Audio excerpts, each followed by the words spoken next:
արգանդի վզիկի քաղցկեղը առանձնանում է շատ ու շատ մյուս քաղցկեղներից, ինչով որ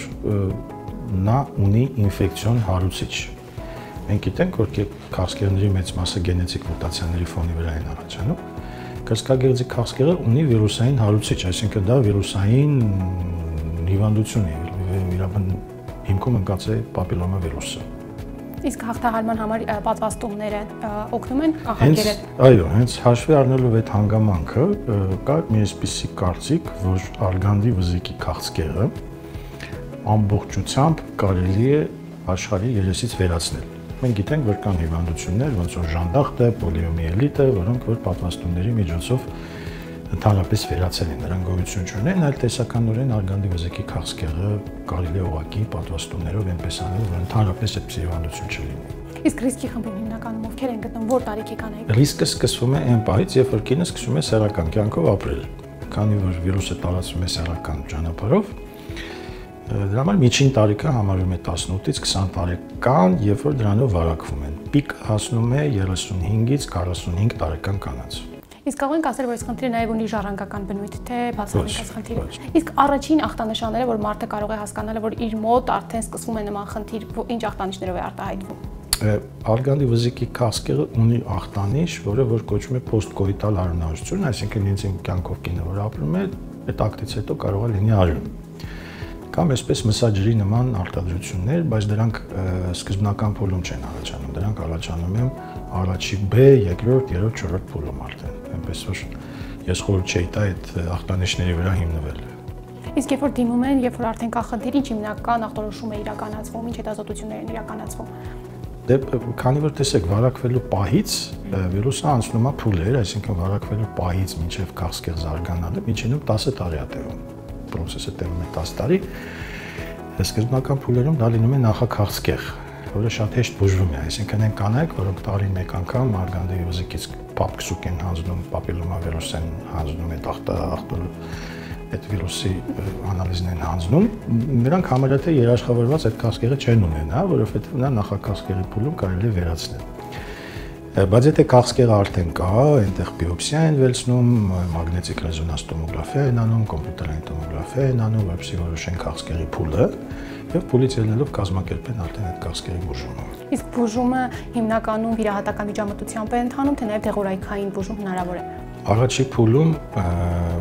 տեսեք, վիրաբուժությունը եւ դեղորայքային բուժումը դա տես թուրք կարծիք կա, որ մեկը մյուսին փոխարինող մեթոդներ են, տես չի լինում։ Նրանցից ամեն մեկը իր տեղը ունի։ Երբեք չես կարող վիրահատությունը փոխարինել տեղով կամ տեղը վիրահատությունով։ Առաջին փուլում այո, վիրահատական է բուժումը։ Եթե դեպքը ուշացված է, բուժումը արդեն ճառագայթային եւ քիմիոթերապիա է դեղորայքային։ Նաև շատ հետաքրքրող հարց է, երբ որ կատարվում է վիրահատություն, ինչ վիրահատությունը ամբողջովին արգանդը հեռացվում է։ Այո։ Եթե քաղցկեղը կա եւ եթե դա գոյություն ունի, ցանկալի է արգանդը հեռացնել եւ արգանդի շուրջը գտնվող բոլոր հյուսվածքները, որտեղ որ այդ քաղցկեղի բջիջները կարող լինեն։ Քանի որ քաղցկեղը չարվարակ ուռուցքը երբեք միտեղ չի լինում, նա իր շուրջը այսպես բջիջներ է թողնում, որը դու կարող ես աչքով չտեսնես, դրանք մնան, հետո ուռուցքը կրկնվի։ Նա համար ցանկալի է արգանդի վզիկի շուրջը այն հյուսվածքները, որտեղ պոտենցիալ այդ բջիջները կարող լինեն եւ հետագայում նոր ուռուցք դառնան, հեռացնել։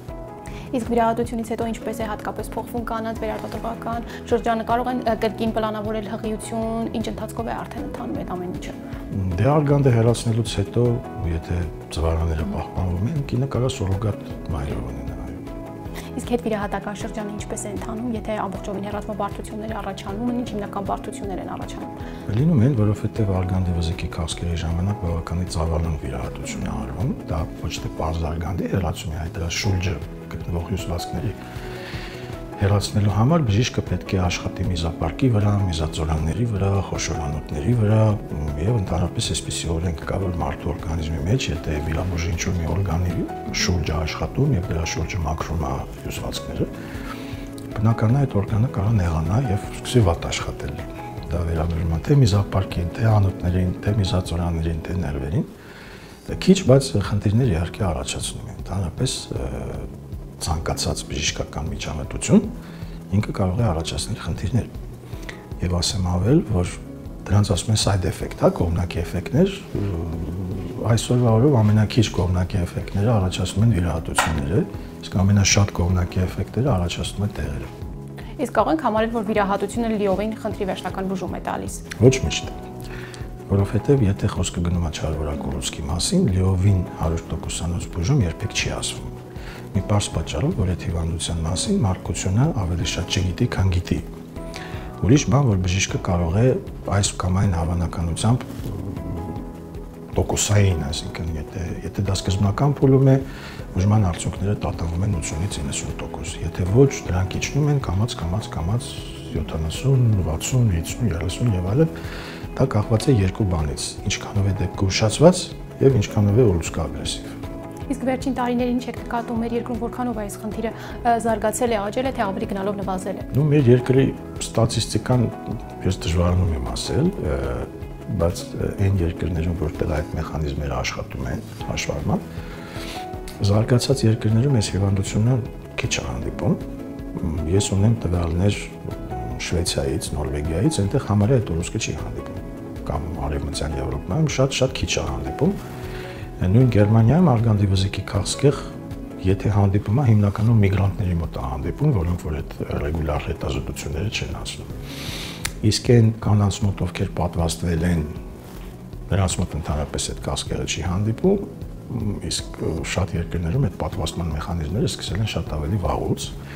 եւ արդեն այդ պատվաստված սերունդը եկե հասել է այդ 35-40 տարեկանին եւ նրանց մոտ այդ քաղցկեղը չի հանդիպում ուղղակի։ Այո, նշեցիք զարգացած երկրներում հիմնական որ պատվաստումները ավելի շատ են անում, այդ պատճառով չի հանդիպում։ Մեր երկրում միայն դրանով է ավել որ պատվաստումները ավելի քիչ են անում, դրա համար է ավելի զարգացած թե այլ պատճառներ կա։ Դա բազմազան պատճառներ են, առաջինը դա որ մեր ժողովուրդը չի սիրում այդ պատվաստումները, չգիտես ինչի, եւ քիչ են անում եւ դե կանանց այն մասը ովքեր որ բարբերաբար ստուգվում են, նրանց մոտ այդ քաղցկեղը չի հանդիպում։ Հիմնականում հանդիպում է այն կանանց մոտ, ովքեր որ չեն սիրում բժշկի գնալ։ Մեկ-մեկից մոտ գալիս են տենց կանայք, ասում են ես զարմանում եմ, այնքան առողջ եմ, կյանքում բժշկի չեմ գնացել, եւ իրանց մոտ էլ հենց ավելի շատ հանդիպում է ընդ որում ուշացված փուլերում։ Իսկ եթե չկա խնդիր, որքան ժամանակ մեկ է անհրաժեշտ դիմել գինեկոլոգիական հետազոտությունների։ Տարին մեկ անգամ խորհուրդ է տրվում այդ տեստերը հանձնել, կամ առնվազն գոնե 3 տարի մեկ անգամ իմաստ ունի, կոնկրետ արգանդի վզիկի համար, քանի որ վիրուսից վարակվելուց մինչև քաղցկեղ զարգանալ էլ եմ ասում 5-ից 10 տարի անցնում, եթե 3 տարին մեկ տեստերը հանձնի կինը, ապա այդ հիվանդությունը նույնիսկ եթե կա, նա նախաքաղցկեղի փուլում կարելի հայտնաբերել մի փոքրիկ վիրահատությունով, շատ փոքրիկ միջամտությունով դեմ առնել։ Եթե ոչ, ապա արդեն նա դառնում է քաղցկեղ, տարածվում է օրգանիզմով եւ արդեն այդ մարդուն կամ հնարավոր չի օգնել, կամ շատ դժվար է օգնել արդեն։ Իսկ երբ որ խոսում ենք պատվաստումների մասին, պատվաստումները փոքր տարիքից է անհրաժեշտ անել, թե կա 12-ից 14 տարեկանում։ Ընդ որում եւ տղաներին եւ աղջիկներին, քանի որ վիրուսը եւ տղաների մոտ է լինում եւ աղջիկներին։ Պարոն Ստեփանյան, մեր զրույցը ամփոփելով ինչ խորհուրդ կտաք կանանց, երիտասարդ աղջիկներին, նմանատիպ խնդիրներից խուսափելու համար ինչ քայլեր անեն, բացի պատվաստումներից, որ նշեցինք շատ կարևոր է։ Դա այնքան ծեծված բան է, տարին մեկ անգամ ստուգվել ուրիշ ոչ մի բան։ Հարգելիներս հիշեցնեմ, որ այսօր զրուցում ենք Նայիրի բժշկական կենտրոնի օնկոգինեկոլոգիական ծառայության ղեկավար եւ Հայաստանի Հանրապետության առողջապահության նախարարության առողջապահության ազգային ինստիտուտի օնկոգինեկոլոգիական ամբիոնի դոցենտ Արտեմ Ստեփանյանի հետ։ Եղեք առողջ, իսկ մենք կհանդիպենք